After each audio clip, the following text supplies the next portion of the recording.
You are listening to the Navigating Adult ADHD podcast with your ADHD coach and expert, Zena.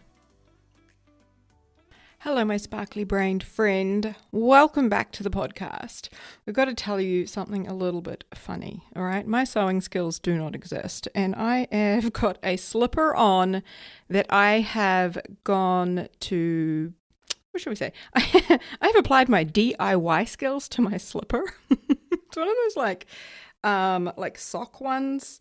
How do I describe it? Like a fabric one with like little tacks on the bottom that stop you from slipping over. You know, those kind of like cheap travel slippers.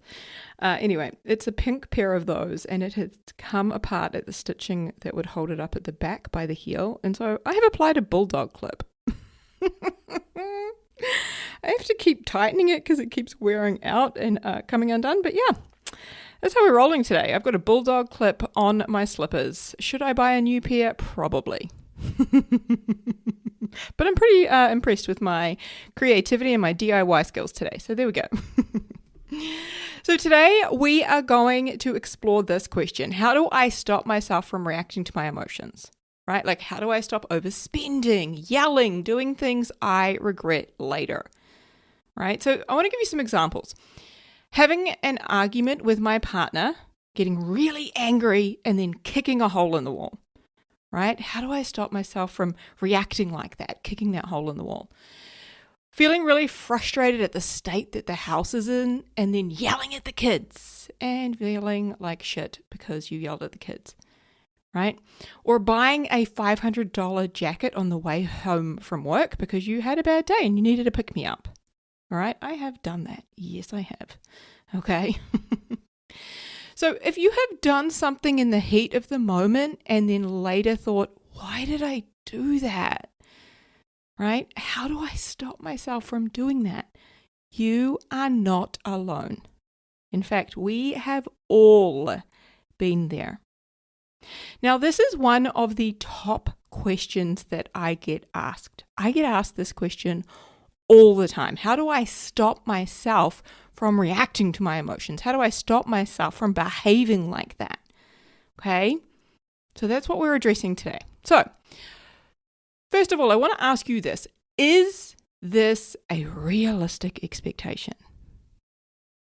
Can I actually stop myself from reacting to my emotions? Is that a fair ask? No. Okay, my dramatic long pauses are not just for effect. They're because I really want you to think about it. Here's the thing. The answer is no. All humans react to their emotions. Every single one. Right? Growing up, you would have seen your parents, your siblings, your friends, right? Your parents' friends, your teachers at school, everybody in the community. You would have seen them reacting to their emotions, slamming doors, yelling and raising their voices, right? This is a human thing. All humans react to their emotions, okay? Now, let's add the little layer of ADHD, shall we? Okay, we know ADHD brains have executive dysfunction. So specifically, one of the executive functions that doesn't always function so well in our brain is something called inhibition. Okay, that plays a very key role when it comes to reacting to our emotions. So inhibition is the thing that helps you to pause and think before you speak. You know when you blurt something out in a conversation? I do this all the time. You interrupt someone mid-conversation to say something or ask a question, right? That's because our brain doesn't always get the mental message to pause and think before we speak, or think, is this an appropriate time to insert this in conversation? Okay, so that inhibition, that pause button in the brain, that doesn't always work so well for us. It doesn't always pause when we want it to pause. Okay, so that means that yes, people with ADHD have more times where they are likely to react to their emotions. Correct. The goal here isn't to never react. Okay? If we think what is a more realistic ask of ourselves, it is to react less often, less intensely, and also without the shame afterwards. which is something we're going to talk about today. Okay. So first off, I just want to address the trap of all or nothing thinking, right? Black and white thinking. This is a very perfectionist thing that our brain, our ADHD brains love a little bit all or nothing, right? But there is this perfectionist belief, I should never yell, right? I should never spend impulsively. I should never lose my shit, throw my toys out the cot. My friend, no, okay? That is all or nothing thinking, which sets us up for a lot of failure and a lot of shame. We are human. Right? This is not like flicking a switch. You don't turn off the switch that, reacts to emotions. Okay? It's not the way it works. You're not going to never react again. Hello, real life just doesn't work that way. Okay? So again, just be mindful of that kind of all or nothing thinking that is setting us up to feel terrible. The idea that we should never yell. We are still going to yell. We should never spend impulsively. Hello, we are going to spend impulsively sometimes. We should never lose it. No, everybody loses it at times. Okay?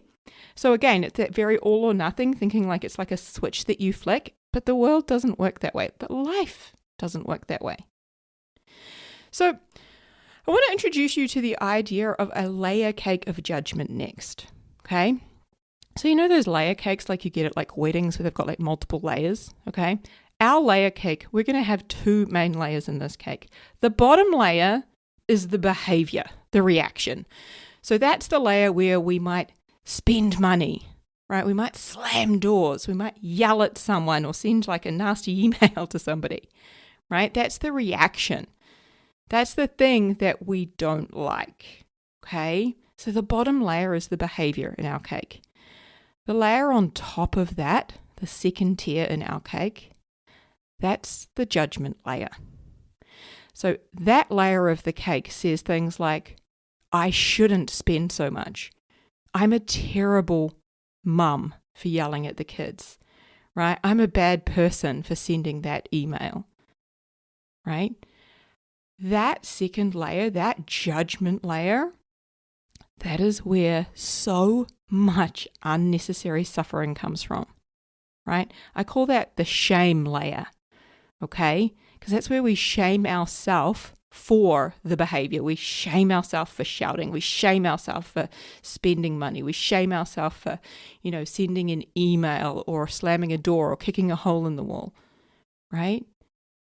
So the real suffering comes from that added layer on the cake, not from the behavior itself. I'm going to break this down a little bit more, okay? But before we get to that, I just want us all to agree on something, okay? Can we just agree on something, please? Pretty please, my friend. Can we just agree to take the morality out of it, okay? Take the morality out of it. And what I mean by that is take being a good or bad person right the fuck out. Right? When we think things like I'm a bad person for yelling at the kids because I was frustrated, or, I'm a bad person because I punched a hole in the wall. No. Okay? No. I'm not a bad person for yelling at the kids. Neither are you. Right? You're not a bad person because you put a hole in the wall when you were angry. Right? You are a human feeling some really loud emotions. Right? There is no morality in this. A hole in the wall, right? An impulse purchase doesn't make you a good or a bad person. Hello? Can we just agree, please? Okay? I want you to think of it like this. Your GPS doesn't shame you when you miss a turn. It doesn't say, oh, you're a shit driver. It says, recalculating, right? So again, let's just take the morality. Let's just agree that we can just take the morality right out of it, okay? We are not bad people when we react to our emotions. No, we're simply a human who is feeling some very loud emotions inside our body, okay? So please agree with me here. From now on, we're going to remove that layer of morality, okay? We're not bad people. We're simply a human who is feeling something really loud and intense inside of us. So it's really important to also understand that emotions are just data. Okay? So when you feel an emotion, it's a lot like a smoke alarm going off, right? The emotion is not the fire, it's the signal, right? It's the signal going off. Hey, something's going on. Like, I want to draw your attention to this. So all of your emotions are data, right? They're just telling you something. They have something to share with you, right? So instead of how do I stop these emotions? How do I stop myself getting angry? What if we asked, what is this anger trying to tell me? Right? Like, what is this frustration that I feel telling me? What is this sadness telling me? Right? Again, it's all just data. It's all just information. Okay? When we're feeling these emotions, it's the smoke alarm inside of our body going off saying, hey, just so you know, something's going on over here. I want to draw your attention to it. Right? So as I said before, the problem is not the behavior, right? It is the judgment that happens afterwards. So the problem is not the fact that there's a hole in the wall because you kicked the wall, right? The problem is not the fact that you yelled at your child. The problem is not that you spent $500 on a jacket. The problem is the way that you judge yourself afterwards, right? Oh my gosh, we can be so hard on ourselves, my friends, right? For example, let's go through an example of this, okay? And I've done this one. Buying a $500 jacket that, let me tell you, had the tags on it and never got worn, okay? That's beside the point. So buying a $500 jacket on the way home from work, okay? That's not a problem until I have a thought about it. For example, I shouldn't have done that. What a waste of money, right? Or, I can't be trusted with finances, right? Or I'm a terrible person. I can't get my shit together. Right? Those thoughts that we have, those judgments that we have about ourselves, that brings up so much shame. Right? And what do we do when we feel shame? Right? I know I would beat myself up. I would hide my purchases from my partner. I would definitely not share them with my friends. Like, I wouldn't be telling them about this cool new jacket I bought. Instead, I'm going to ruminate on it. I'm going to think about it constantly when I need to be switching off or relaxing. I'm going to hide from my finances. I'm not going to look at how I can cover it. I'm just going to, feel bad about it, right? I'm not going to spend time trying to regulate myself. I'm not going to be, trying to be kind to myself, reach out to my support team. No, right?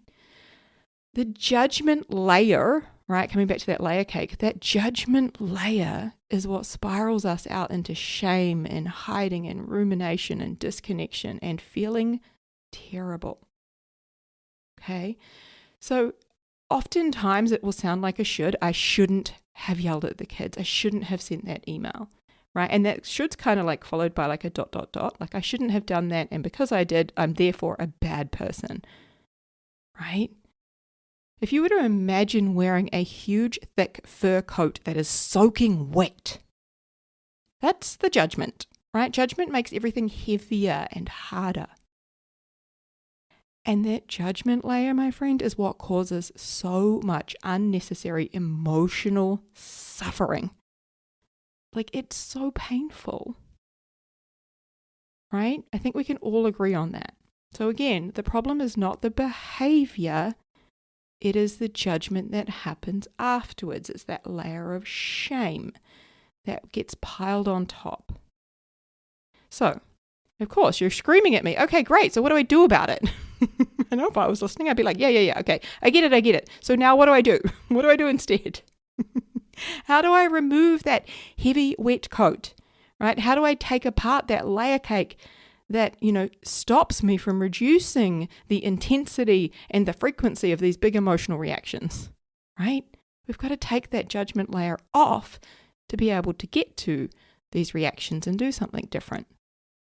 So, my friend, I've got 2 things for you, okay? And here's the best part. These are 2 things that I know you're already doing in other areas of your life, okay?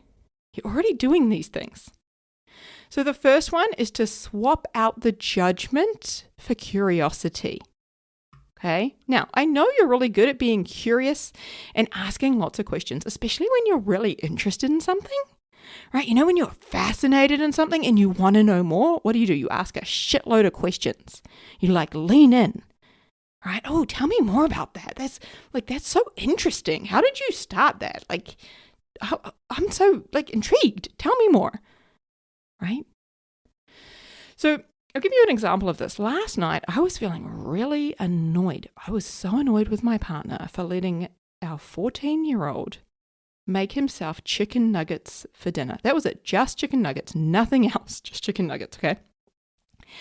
And so I decided, after being annoyed for a little while, I'm just going to go upstairs and just explore this a little bit, okay? And I leaned into that curiosity. Why do I feel so annoyed about this? And the first thing I hit was well, to me, this seems really unfair because the other two kids didn't get a choice in what they had for dinner, right? I just made them dinner and I didn't offer them chicken nuggets. Okay, now the 14-year-old wasn't home at this time.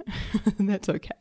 But for me, it was a justice sensitivity thing. I was well, it doesn't seem fair. I'm sure they would have preferred to have had, chicken nuggets over the dinner I made them. So for me, I was okay, so there's this justice sensitivity coming up. I was what else? Why else could I be really annoyed by this? What's this annoyance telling me? And I was well, also my ADHD meds are wearing off around this time and I'm typically kind of irritable around now. So I know that that's definitely going to be at play here, right? I'm also really sore. I'd done some workouts and and my whole body was feeling sore and I was quite tired. I was yeah, that's actually going to be a factor here too. So it's much easier for me to feel annoyed. And then this morning, before I decided to record this episode, I kind of revisited this again. And I discovered actually, when I got curious, right, I was actually, there is something else, right? I got my period this morning. And it's early, right? I had no idea it was going to show up. I was okay, so there's probably an element of hormones at play here where everything feels really intense and dramatic and, not great. I was okay, well, that makes even more sense, right? But I want you to notice how there's no judgment in my curiosity here, right? When we are being curious, we can't judge. Okay, there is no judgment in curiosity. It is just asking lots of questions, seeking to learn and gather data and get information and find things, right? Just like a scientist would gather a lot of data, ask a lot of questions. We're doing that to learn from ourselves, from these emotions that we have. So I want you to think, what does curiosity look or sound like for you? Right? Because judgment says, I'm a terrible parent. Curiosity might sound like, well, what triggered me just now? What was happening in my body before I yelled? Right? What was I doing in the lead up to this? If I retrace my steps, where was I? What was going on? Now, I find it really helpful to speak this out loud. Literally, I talk out loud to myself all the time. But I find it so helpful because I'm helping to get outside of my brain, which I swear my brain goes way too fast sometimes, right? So I'm helping to slow things down, get out of my head and just speak it out loud. I will say to myself, what was I doing? What was happening right before I got irritated? If I walk through the kitchen again, what was I doing in the kitchen? Right? I just finished my dinner. I went and put my plate up and noticed that my partner actually hadn't loaded the dishwasher, which was his job today. Okay, that probably ticked me off, right? So it started building from there. Okay. So the second thing, right? The first thing I want you to lean into is this curiosity. It's a really helpful bridge to bridge our way out of the shame and the judgment, right? Get on the curiosity bridge and start asking a shitload of questions. Get really fascinated, right? You're seeking to learn, right? Honestly, you are your biggest and best experiment ever. And the more you can gather data and ask lots of questions, right? That's leaning into that curiosity. And again, there's no judgment when we're in there. Now, the second thing I already know that you are doing in your life, especially where your loved ones are concerned, is to be compassionate. Okay, so hear me when I say this. Self-compassion is the antidote to shame. Okay? When we turn that compassion inwards and we give it to ourselves, we have the antidote to shame. right? Just like antibiotics are going to cure an infection that you have, right? You have the antidote to shame, and it is self-compassion, okay? So it might sound like, yeah, I'm feeling really bad for yelling at my son. How human of me, right? I'm not a bad parent. I'm just feeling something really hard right now. So there are 3 elements of self-compassion. The first one is self-kindness, right? Kindness is talking to yourself the way you would talk to your partner if they'd had a really rough day. The way you would talk to your best friend who might be going through a breakup, right? Or your child who's being bullied at school, right? That's what the way you would talk to them, turning that into yourself. Self-kindness, that's the first element. The second one is common humanity. This is my favorite. How human of you, right? How human of you. You yelled, you slammed a door, you punched a wall, you got a speeding ticket, you spent $1,000. How human of you. And the third element of self-compassion is mindfulness. And not in the necessarily, unless you want to, sit down and meditate kind of way. That's not what I'm meaning. It's about acknowledging and allowing your emotions and what you're feeling without over-identifying with them. Okay, so for example, saying, I am feeling really bad, right? Or I am feeling anxious. I am feeling really guilty. Not I am a bad person, right? It's the difference between saying I am feeling really bad and I am a bad person, right? Like creating that separation there. Okay. So part of self-compassion really requires you to put your measuring stick away, right? The way that you are measuring yourself, right? Put that measuring stick away. Okay. Zoom out of this picture. Okay. Our imperfections are not inadequacies, right? We are all imperfect humans, right? We're all going to react to our emotions in ways that we are not proud of, in ways that we would rather not react, okay? Those imperfections are not inadequacies. They're reminders that we are all in this together, okay? We're all in it together, my friend. The goal is never to react to our emotions. The goal instead is to remove that layer cake of shame, right? As soon as we do that, we have access to being able to, build our regulation muscles, to react less, to experience less intensity to our emotions, right? So the goal is to remove that shame, to be curious, right? To get really, really curious and learn from ourselves, gather all of this data, right? Why did I do that? What was happening? What was going through my head, through my body? Right? Again, there is no judgment in curiosity, right? So get really curious and practice self-compassion. Acknowledge that you're human, of course, right? And build those regulation muscles over time. My friend, you are not a bad person for reacting to your emotions. No, you are a human with some big, intense feelings, right? And you are an amazing human who is learning how to work with their ADHD brain. And I just want to say thank you for pushing play on this episode because it really shows us that you are here to learn, to work with your brain, and you are doing that. Right? You are already making little changes to your life. Okay? And I acknowledge you for that. All right. My friend, huge, huge love. Take care. Have a beautiful week. Hey friend, if you want some more help navigating and thriving with ADHD and some help applying everything that you're learning here on the podcast, then head over to our website, navigatingadultadhd.com.